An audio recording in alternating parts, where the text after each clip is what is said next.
Isang mapagpalang Sunday po sa ating lahat. Mega love shout out po. Have a blessed Sunday po.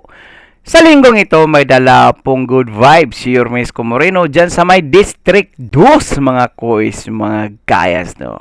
So, shout out to Boss Bam. Credit to Boss Bam this video. So, without further ado, let's begin.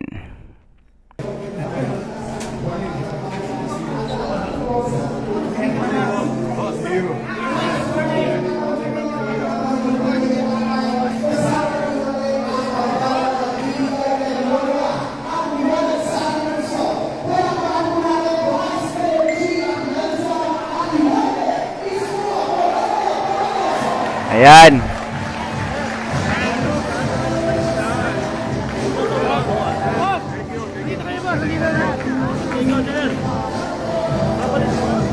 Sam Bersosa, balita ko, nagbabayad ka raw ng mga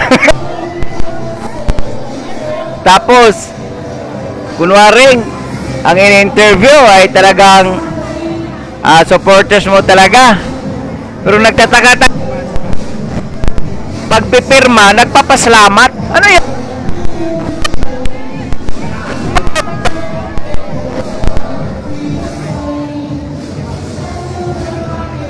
May magpapasalamat. Pirma? Mukhang kakaiba yata yun. Mukhang may inaabot po yata yun, ha?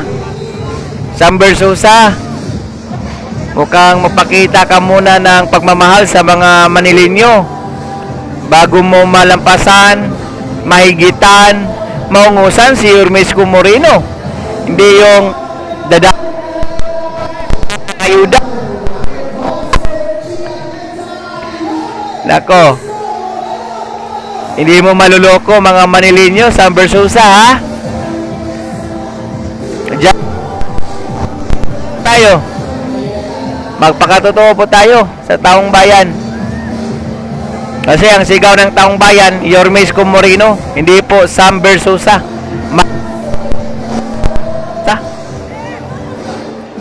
Ka-acronym mo yung voice. Napakaswerte po natin dahil dito na ang tambalang magbibigay ng gloria at liwanag sa ating lungsod. Muli po, palakpakan po natin Vice Mayor G. Atienza at Yorme Isko Moreno Domagoso. Tsaka Sam Bersosa, mukhang nakita ko papadyak-padyak.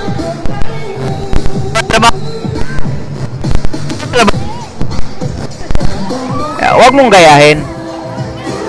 Huwag kang magkapikat. Gumawa ka ng sarili mong pangalan.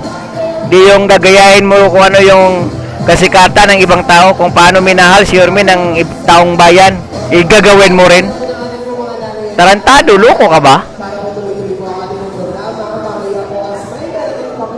Grabe, di ba? Oh, yan ang tunay. Naguluhan ng ating mahal na Yorme, Oh. makapapicture lang. Di ba? Yan ang tunay na sigaw ng Manilinyo. Nilalapitan ng mga tao. Hindi po siya ang lalapit. Ang nyo. Talaga ang tao gusto siyang Boss Bam, maangap, makamayan, mukhang papicture. may masasaktan sa sinabi mo, Boss Bam. Yung siya ang lalaki. Pilihan po sila. Si ate ba yan?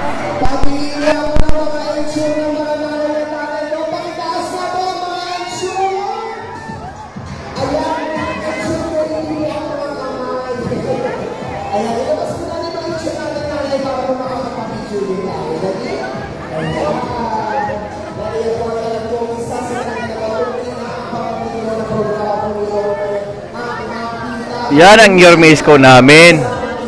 Walang katulad. Hindi yung gagagayahin nyo. Wala namang kinagawa sa Manila eh. Tapos gagagayahin nyo, papadyak-padyak pa kayo. Ano yun? Para maluko, mauto mo yung taong bayan. Lus-lus.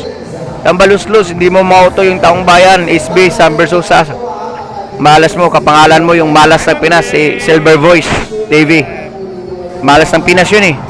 Lahat ng dumidikit doon, talo.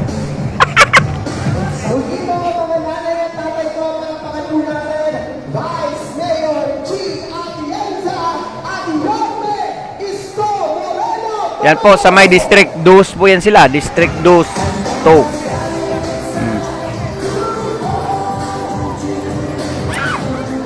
Oh, hiyawan yung mga tao eh, di ba? Di yung dadami lang tao mo kasi may dala kang ayuda at sinusuhulan mo. Oh. Eh, paano ka mananalo nun? Kung ganun palagi ginagawa mo. Hindi na kasi obra yung mga pangsusuhol nyo sa City of Manila. Kasi nadala na po sila eh. Oh, di ba? Kaya ngayon marami pong nagsisisi, di ba? Kaya kung sa salitang Arabic pa, kaliwali. Kaliwali yung mga paayuda nyo, panunuhol nyo. Yan ang tunay, oh. Nagkakagulo yung taong bayan. Oh. Ayan, insure. Insure, yung... Uy, ba? Ate, yung 1,000 sa mga senior. Oh. Obvious naman, di ba? Bakit ngayon lang binalik? Oh, bakit 500 lang noon? Ngayon, binalik na. Baka yung insure, ibabalik din ni ate, ha? Tsaka yung pakik ng mga seniors, ha? Yan mga nanay at tatay ko, kalma lang po ngayong umaga. Balik na po tayo sa ating upuan.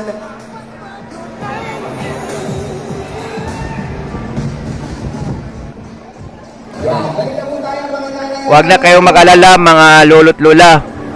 Kasi yung insure nyo, yung 1,000 nyo, pag si Hermes kumayo, baka madagdagan pa yung 1,000 nyo, ha? Alam nyo naman si Hermes Kumarino, magaling yan, dumiskarte. Sa mga pagkakataon po ito, ibibigay ko na po sa inyo ang ating pong susunod na tagapagsalita. Siya po ay natapos ng kanyang pag-aaral bilang Political Science Major in Governance sa Paaralang de La Salle University. Ang kasalukuyang direktora ng Kababaihan ng Maynila. Anak ng ating mag-ibig at mahusay na alkalde, Mayor Lito Atienza. Isang mahusay na news anchor at journalist at isa ring artista at executive producer ng programang Maynila sa GMA7. Ang napili ni Yorme upang maging kanyang Yan po si Ma'am Chi. Vote straight po tayo, ha? ang bagong liwanag ng Maynila, palakpakan po natin, Vice Mayor G. Atienza.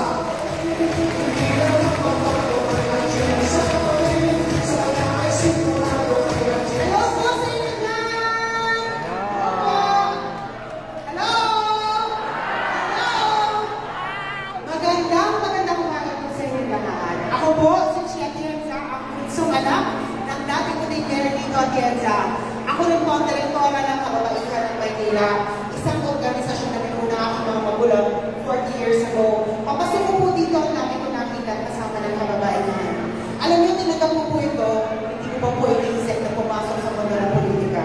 Pero, gaya po ng aking kapatid na si Kuya Kim, kilala niyo po yun. Kamukha ko po ba po yun po? Mahal na talaga ang espiritu niyo. Dahil kagaya po ng aking kapatid na si Kuya Kim, ako rin po ay nasa telebisyon bilang isang broadcast journalist. Pero sa totoo lang po, ang aking pangarap sa buhay, lalo na ito ako'y bata pa, ay maging isang misyonaryo. Ngunit hindi po yan na isang katuparan. Hindi siguro plano ng Panginoon sa akin. Kaya ang ginawa ko, dinala ko na lang ang puso ng misyonaryo kung saan bang karera akong dinala. Kaya 6 na taon, halos 7 taon, ang ginagawa ko po, ako po'y tagapagbalita at umiikot po ako sa iba't ibang lugar dito sa ating bansa para kunin ang kwento ng ating mga kapatid na napag-iwanan sa laylayan ng lipunan. Ngunit, sabi ko nga, sa aking pag-ikot at pagbitbit ng kwento ng ating mga kapatid na umiiyak mag-isa, minsan dahil lang sa simpleng hiling, pag ang gobyerno hindi marunong makinig sa tao, ika nga ni Yorme, kaya, na kumaaring maging So, talagang hanggang doon. Hanggang doon lang po yung live ni Boss Bam. Big up shout out sa iyo, Boss, ha. So, yun nga mga quiz, mga guys, no. So, paliwanag po natin. Para po ito sa SB Silver Voice Malas ng Pinasore. Sam Versosa pala. Sam, bago mo malampasan, maungusan, si Yormis Comerino mahigitan, pakitang tao. Huwag kang mapakitang tao lamang. Yung totoong ikaw, hindi yung magkapikat ka lang. Kita ko nakaraan, may pa-drive-drive ka pa ng tricycle Bakit? Ginagawa mo ba yon? Ngayon mo lang yung ginagawa kasi nga eleksyon.